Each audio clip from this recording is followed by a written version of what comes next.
ನಮಸ್ತೆ ಎಲ್ಲರಿಗೂ. ಇವತ್ತಿನ ವಿಡಿಯೋಗೆ ನಿಮ್ಮೆಲ್ಲರ ಸ್ವಾಗತ. ಇವತ್ತು ನಾವು ಮಾತಾಡ್ತಿರುವಂಥದ್ದು ಒಂದು ಅನ್ಸಾಲ್ವ್ಡ್ ಮಿಸ್ಟ್ರಿ ಆಫ್ ಕರ್ನಾಟಕ ಅಂತ ಹೇಳ್ಬೋದು. ಈ ಒಂದು ಕತೆ ತುಂಬಾ ಬೆಚ್ಚಿ ಬೀಳಿಸುತ್ತೆ ಎಲ್ಲರನ್ನೂ. 4 ಡಿಕೇಡ್ಸ್ ಕಳೆದು ಹೋಗಿದೆ, ಇನ್ನೂ ಕೂಡ ಇದರ ಸೊಲ್ಯೂಷನ್ ಸಿಕ್ಕಿಲ್ಲ ನನಗೆ. ಏನಿದು ಇದ್ರ ಬಗ್ಗೆ ಎಲ್ಲ ಸಂಪೂರ್ಣವಾಗಿ ಈ ಒಂದು ವಿಡಿಯೋದಲ್ಲಿ ಮಾಹಿತಿ ತಿಳಿಸ್ಕೊಡ್ತೀನಿ. ಬನ್ನಿ ಈ ಒಂದು ವಿಡಿಯೋನ ಸ್ಟಾರ್ಟ್ ಮಾಡೋಣ. ಪಾವಗಡ ನಮಗೆಲ್ಲರಿಗೂ ಗೊತ್ತಿರೋ ಹಾಗೆ ಈ ಪಾವಗಡ ಇರೋದು ನಮ್ಮ ಕರ್ನಾಟಕ ರಾಜ್ಯದ ತುಮಕೂರು ಜಿಲ್ಲೆಯ ಒಂದು ಗ್ರಾಮ, ಅದೇ ಪಾವಗಡ. ಬೆಂಗಳೂರಿಂದ ಸುಮಾರು 180 ಕಿಲೋಮೀಟರ್ ಆಗುತ್ತೆ ಈ ಪಾವಗಡಕ್ಕೆ ಹೋಗೋದಕ್ಕೆ. ಪಾವಗಡದಲ್ಲಿ ಸುಮಾರಷ್ಟು ಜಾಗಗಳಿದೆ, ಎಲ್ಲ ಒಂದಿಷ್ಟು ಟೂರಿಸ್ಟ್ಗಳನ್ನ ಆಕರ್ಷಿತವಾಗಿ ಹೇಳ್ಕೊಳ್ಳುತ್ತೆ ಅದು. ಹಾಗೆ ಟ್ರೆಕ್ಕಿಂಗಿಗೆ ಕೂಡ ಅಷ್ಟೇ ಪಾವಗಡ ತುಂಬಾ ಒಂದು ಒಳ್ಳೆ ಜಾಗ. ಅಲ್ಲಿರುವಂಥ ಕೋಟೆ ಆಂಜನೇಯ ಸ್ವಾಮಿ ಆಗಿರಲಿ ತುಂಬಾ ಪ್ರಸಿದ್ಧವಾದದ್ದು. ಸುಮಾರಷ್ಟು ಜನ ಬೇರೆ ಬೇರೆ ಜಾಗಗಳಿಂದ ಅಲ್ಲಿಗೆ ಹೋಗಿ ದೇವರ ಆಶೀರ್ವಾದನ ತಗೊಂಡು ಬರ್ತಾರೆ ಅಂತ ಕೂಡ ಹೇಳ್ತಾರೆ. ಅಷ್ಟು ಫೇಮಸ್ ಆಗಿರುವಂಥ ದೇವಸ್ಥಾನ ಅದು ಕೋಟೆ ಆಂಜನೇಯ ಅಂತ. ಈ ಪಾವಗಡನ ಮೊದಲು ಕೂಡ ಬೇರೆ ಒಂದು ಹೆಸರಿಂದಾನೇ ಕರಿತಾ ಇದ್ರು, ಅದೇ ಪಮಕೊಂಡ ಅಂತ. ಆ ಪಮಕೊಂಡ ಅಂತ ಮೊದಲಿದ್ದ ಹೆಸರು, ಇವಾಗ ಎಲ್ಲರೂ ಅದನ್ನ ಪಾವಗಡ ಅಂತಲೇ ಕರೀತಾರೆ. ಈ ಒಂದು ಪಾವಗಡದ ಕಥೆನ ಇವತ್ತು ನೋಡೋಣ. ಪಾವಗಡದಲ್ಲಿ ಸುಮಾರು 80,000 ಜನಗಳು ಇಲ್ಲಿ ವಾಸ ಮಾಡ್ತಾ ಇದ್ರು. ಇವಾಗ ನಾವು ಮಾತಾಡ್ತಿರುವಂಥ ಕತೆ ಒಂದು 1983ಕ್ಕೆ ನಡೆದಿರುವಂಥದ್ದು. 1983ಕ್ಕೆ ಇಲ್ಲಿ ಸುಮಾರು 80,000 ಜನ ಇದ್ದರು ಅಂತಲೇ ಹೇಳ್ಬೋದು. ಈ ಪಾವಗಡದಲ್ಲಿ ಕೂಡ ಒಂದು ಊರು, ಅಂದರೆ ಪಾವಗಡ ಒಂದು ಗ್ರಾಮ ಆದರೆ ಅದರೊಳಗೆ ಕೂಡ ಒಂದು ಊರು. ಆ ಊರಲ್ಲಿ ಸುಮಾರು 1,000-1,500 ಜನ ತುಂಬಾ ಖುಷಿಯಿಂದ ನೆಲೆಸಿದ್ರು ಅಂತ ಹೇಳ್ತಾರೆ. ಮತ್ತು ಅಲ್ಲೆಲ್ಲ ಹಳ್ಳಿ ಊರಾಗಿರೋದ್ರಿಂದ ಆ ಸಮಯದಲ್ಲಿ ಇಷ್ಟು ಇನ್ನೂ ಟೆಕ್ನಾಲಜಿ ಮುಂದುವರೆದಿರ್ತಿಲ್ಲ.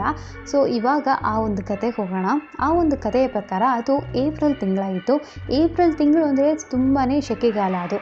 ಆ ಸಮಯದಲ್ಲಿ ನಮಗೆ ಗೊತ್ತಿರೋ ಪ್ರಕಾರ ಹಳ್ಳಿ ಊರಲ್ಲೆಲ್ಲ ಏನು ಮಾಡ್ತಿದ್ರು ಅಂದರೆ ರಾತ್ರಿ ಎಲ್ಲ ಸಾಕಷ್ಟು ಜನಗಳು ಯಾವುದೇ ಹೆದರಿಕೆ ಇಲ್ಲದೆ ಮನೆ ಹೊರಗಡೆನೇ ಮಲ್ಕೊತಾ ಇದ್ರು.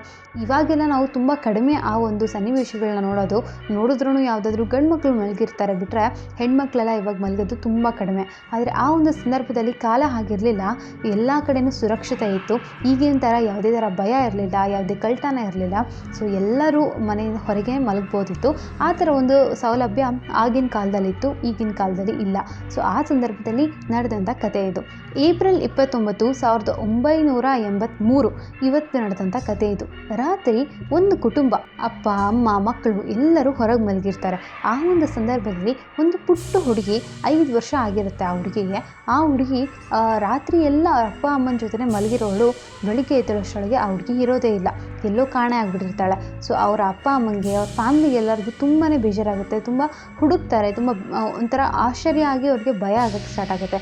ಎಲ್ಲಿ ಹೋಯಿತು ಮಗು ಅಂತ ಇಡೀ ಊರಿನ ಜನಕ್ಕೆಲ್ಲ ಕೇಳಿ ಇದು ಮಾಡ್ತಾರೆ. ಹಾಗೆ ಅವ್ರಿಗೆ ಯಾರ್ಯಾರೆಲ್ಲ ಗೊತ್ತು, ಆ ಮಗು ಯಾರ್ಯಾರ ಜೊತೆ ಎಲ್ಲ ಆಟಾಡಕ್ಕೆ ಹೋಗ್ತಾ ಇತ್ತು, ಎಲ್ಲರ ಹತ್ರನೂ ಕೇಳ್ತಾರೆ ಮಗುನೆಲ್ಲಾದರೂ ನೋಡಿದ್ದೀನ ಅಂತ. ಆದರೆ ಯಾರಿಗೂ ಕೂಡ ಆ ಮಗುವಿನ ಸುಳಿವೇ ಇರೋದಿಲ್ಲ. ಇದೇ ಥರ ಆಗ್ತಾಯಿತ್ತು. ಆ ಮಗುನ ಯಾರು ಕರ್ಕೊಂಡು ಹೋದ್ರು ಏನು ಅಂತ ಕೂಡ ಯಾರಿಗೂ ಗೊತ್ತಾಗಿರಲ್ಲ. ಯಾಕೆ ಅಂತಂದರೆ ಒಂಚೂರು ಸುಳಿವು ಬಿಡಲಿಲ್ದಂಗೆ ಅವರು ಆ ಒಂದು ಕೆಲಸನ ಮುಗಿಸಿರ್ತಾರೆ. ಇದು ಆದಮೇಲೆ ಕೂಡ ಅಷ್ಟೇ ಪ್ರತಿಯೊಂದು ಮನೆಯಲ್ಲೂ ಕೂಡ ಇವಾಗ ಒಂದು ಭಯ ಅನ್ನೋದು ಶುರುವಾಗಿತ್ತು. ಅದಾದಮೇಲೆ ಮತ್ತೆ ಮರುದಿನ ಇನ್ನೊಂದು ಮಗು ಹೋಗುತ್ತೆ. ಇದೇ ಥರ ಸೇಮ್ ರಾತ್ರಿ ಮಲಗಿರುತ್ತೆ ಆ ಮಗು, ಬೆಳಗ್ಗೆ ಎದ್ದೇಳಷ್ಟರೊಳಗೆ ಆ ಮಗು ಇರೋದೇ ಇಲ್ಲ. ಅವ್ರ ಫ್ಯಾಮ್ಲಿ ಎಲ್ಲರೂ ಇದ್ದರೂ ಕೂಡ ಆ ಮಗು ಅದು ಹೇಗೆ ಕಳೆದೋಗಿರುತ್ತೋ ಗೊತ್ತಿರೋಲ್ಲ, ಆದರೆ ಆ ಮಗು ಹೋಗ್ಬಿಟ್ಟಿರುತ್ತೆ. ಇದೇ ಥರ ಆ ಒಂದು ಹೆಣ್ಣು ಮಕ್ಕಳನ್ನ ಒಂದು ಕರ್ಕೊಂಡು ಹೋಗೋದು, ಕಿಡ್ನ್ಯಾಪ್ ಮಾಡೋದು, ಈ ಒಂದು ಚೈನ್ ಸ್ಟಾರ್ಟ್ ಆಗುತ್ತೆ. ಮತ್ತು ಇನ್ನೊಂದೇನು ನಾವು ಮರಿಬಾರ್ದು ಅಂದರೆ ಇದು ಬೇರೆ ಯಾವುದೇ ಮಕ್ಳಿಗೂ ಆಗ್ತಿರಲಿಲ್ಲ, ಬರೀ ಹೆಣ್ಮಕ್ಳಿಗೆ ಮಾತ್ರ ಈ ಥರ ಆಗ್ತಿತ್ತು, ಯಾವುದೇ ಗಂಡು ಮಕ್ಳಿಗೂ ಆಗ್ತಾ ಇರಲಿಲ್ಲ. ಮತ್ತು ಬರೀ ಚಿಕ್ಕ ಮಕ್ಳಿಗೆ ಮಾತ್ರ ಆಗ್ತಿತ್ತು, ಬೇರೆ ಯಾರಿಗೂ ಆಗ್ತಾ ಇರಲಿಲ್ಲ. ಈ ಥರ ಒಂದೊಂದೇ ಮಗು ಕಾಣೆಯಾಗಕ್ಕೆ ಶುರು ಆಗುತ್ತೆ. ಅದಾದಮೇಲೆ ಊರಿನ ಜನ ಎಲ್ಲರೂ ಸೇರಿಕೊಂಡು ಹೀಗೆ ಇದ್ದರೆ ಆಗೋದಿಲ್ಲ ಅಂತ ಪೊಲೀಸ್ ಕಂಪ್ಲೇಂಟ್ ಕೊಡ್ತಾರೆ. ಪೊಲೀಸ್ ಕಂಪ್ಲೇಂಟ್ ಕೊಟ್ಟಾದಮೇಲೆ ಪೊಲೀಸ್ ಕೂಡ ಅಲ್ಲೆಲ್ಲ ಬಂದು ವಿಚಾರಣೆ ಮಾಡ್ತಾರೆ. ವಿಚಾರಣೆ ಮಾಡಿದಾಗ ಅವ್ರಿಗೆ ಯಾವುದೇ ಥರದ ಸುಳಿವು ಸಿಗೋದಿಲ್ಲ. ಆದರೆ ಆ ಊರಿನ ಜನರಿಗೆ ಒಬ್ಬೊಬ್ಬರಿಗೂ ಒಂದೊಂದು ಕಡೆ ಒಂದೊಂದು ವಸ್ತುಗಳು ಸಿಗ್ತಾ ಇತ್ತು. ಅಂದರೆ ಯಾವುದೋ ಒಬ್ಬರಿಗೆ ಒಂದು ಬಟ್ಟೆ ಸಿಕ್ಕರೆ ಇನ್ನೊಬ್ರಿಗೆ ಯಾರಿಗೋ ಮೂಳೆ ಸಿಗೋದು, ಎಲುಬು ಸಿಗೋದು, ಹಾಗೆ ತಲೆ ಸಿಗೋದು. ಈ ಥರ ಎಲ್ಲ ಆಗ್ತಾಯಿತ್ತು. ಅದನ್ನೆಲ್ಲ ಪೊಲೀಸ್ ನೋಡೋಕ್ಕೆ ಶುರು ಮಾಡಿದ್ರು. ಮತ್ತು ಆ ಬಟ್ಟೆಗಳೇನು ಸಿಗ್ತಾಯಿತ್ತು, ಆ ಬಟ್ಟೆಗಳ ಮೇಲೆಲ್ಲ ಕಲೆ ಇರ್ತಿತ್ತು, ರಕ್ತ ಇರ್ತಿತ್ತು. ಇದನ್ನೆಲ್ಲನೂ ಪೊಲೀಸ್ ನೋಡಿದ್ರು.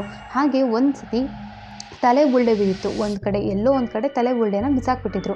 ಆ ಒಂದು ತಲೆ ಬುಳ್ಳೆ ಬಿದ್ದಿರೋದನ್ನ ನೋಡಿ ಅದ್ರ ಸುತ್ತಮುತ್ತ ಏನೇನಿದೆ ಏನು ಅಂತೆಲ್ಲ ಪೊಲೀಸ್ ಬಂದು ವಿಚಾರಣೆ ಮಾಡಿ ಇನ್ವೆಸ್ಟಿಗೇಟ್ ಮಾಡೋಕ್ಕೆ ಶುರು ಮಾಡಿದ್ರು. ಸೊ ಅವಾಗ ಅವರಿಗೆ ಅಲ್ಲಿ ಕಂಡಿದ್ದು ಆ ಒಂದು ತಲೆ ಬುಳ್ಳೆ ಏನಿದೆ ಅದ್ರ ಸುತ್ತಲೂ ಅವ್ರಿಗೆ ಒಂದಿಷ್ಟು ಮಾರ್ಕ್ಸ್ ಕಾಣಿಸ್ತು.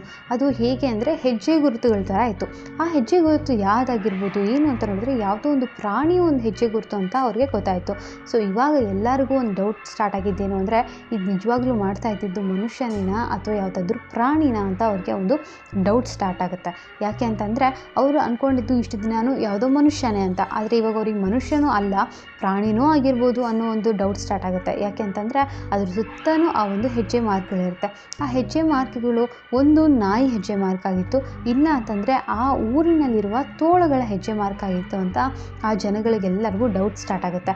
ಇವಾಗ ಅವರು ಒಂದು ಸ್ವಲ್ಪ ಆ ನಾಯಿಗಳಾಗಿರಲಿ ತೋಳುಗಳಾಗಿರಲಿ ಅದನ್ನೆಲ್ಲನೂ ಒಂದು ಸ್ವಲ್ಪ ಗಮನಿಸ್ಕೊಂಡು ಬರ್ತಾರೆ. ಆವಾಗ ಅವ್ರಿಗೆ ಗೊತ್ತಾಗಿದ್ದಂಥ ವಿಷಯ ಆ ಊರಲ್ಲಿ ತೋಳುಗಳ ಕಾಟ ಜಾಸ್ತಿ ಆಗಿದೆ ಅಂತ. ಅದಾದಮೇಲಿಂದ ಆ ಊರಿನ ಜನರೆಲ್ಲರೂ ಸೇರಿಕೊಂಡು ರಾತ್ರಿ ಹೋಗ್ಬಿಟ್ಟು ಅಲ್ಲಿ ಬೇಟೆ ಆಡ್ತಿದ್ರು. ಬೇಟೆ ಆಡಿ ಇರೋ ಬರೋ ತೋಳುಗಳನ್ನೆಲ್ಲನೂ ಸಾಯಿಸ್ಬಿಡ್ತಾರೆ.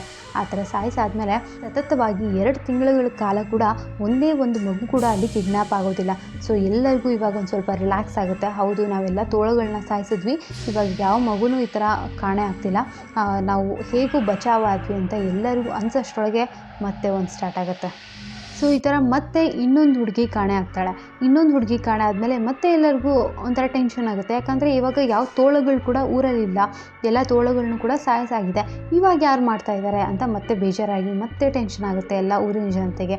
ಅದಾದಮೇಲೆ ಎಲ್ಲರೂ ಹೋಗಿ ಮತ್ತೆ ಪೊಲೀಸ್ ಸ್ಟೇಷನಲ್ಲಿ ಕಂಪ್ಲೇಂಟ್ ಕೊಡ್ತಾರೆ, ಈ ಥರ ತೋಳುಗಳನ್ನ ಎಲ್ಲ ಸಾಯಿಸಿದ್ರು ಕೂಡ ಇವಾಗ ಮತ್ತೆ ಇನ್ನೊಂದು ಹುಡುಗಿ ಕಾಣೆ ಆಗಿದೆ ಅಂತ.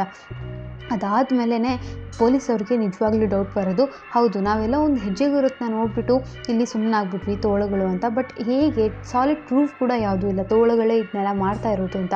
ಯಾಕೆ ಅಂತ ಅಂದರೆ ಒಂದು ಅಕಸ್ಮಾತ್ ತೋಳುಗಳೇ ಬಂದು ಕರ್ಕೊಂಡು ಹೋಗ್ತಾ ಇದ್ದಿದ್ರೆ ಮಕ್ಕಳನ್ನ ಆ ಥರ ರಾತ್ರಿ ಸಮಯದಲ್ಲಿ ಎಳ್ಕೊಂಡು ಹೋಗೋವಾಗ ಮಕ್ಕಳು ಒಂಚೂರಾದರೂ ರಿಯಾಕ್ಟ್ ಮಾಡಬೇಕಿತ್ತು, ಒಂಚೂರಾದರೂ ಕಿರ್ಚಾಡಬೇಕಿತ್ತು.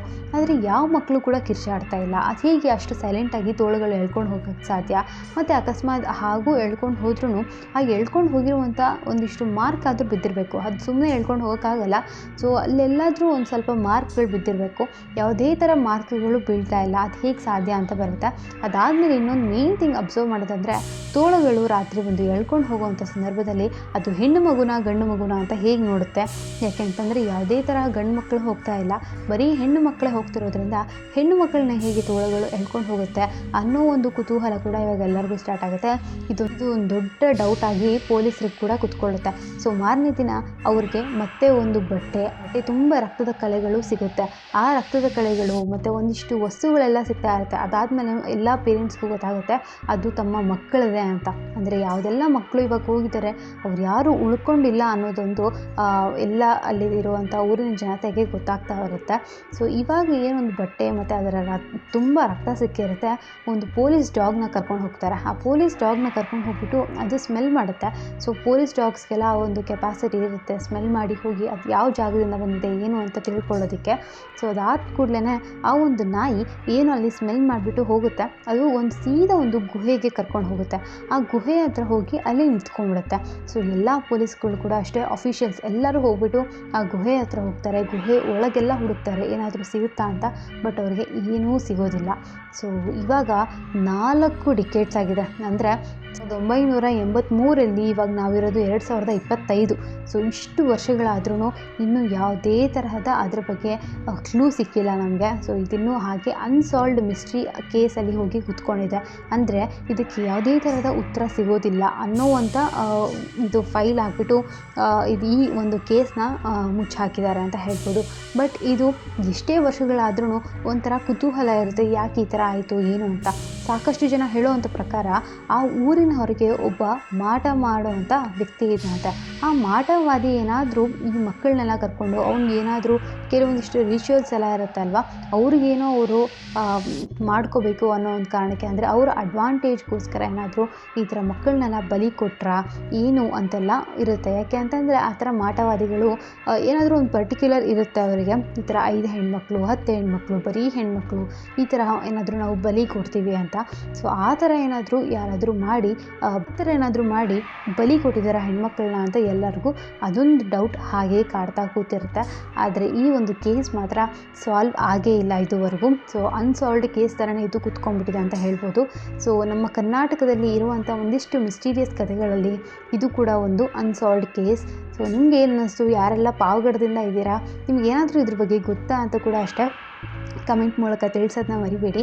ಸೊ ಇದೇ ಥರದ ಸಾಕಷ್ಟು ವೀಡಿಯೋಸ್ಗಾಗಿ ನನ್ನ ಚಾನಲ್ಗೆ ಸಬ್ಸ್ಕ್ರೈಬ್ ಮಾಡೋದನ್ನ ಮರಿಬೇಡಿ. ಸೊ ಮತ್ತೊಂದು ಹೊಸ ವೀಡಿಯೋದಲ್ಲಿ ಸಿಕ್ಕೋಣ. ಅಂಟಿಲ್ ದೆನ್ ಟೇಕ್ ಕೇರ್, ಬಾಯ್.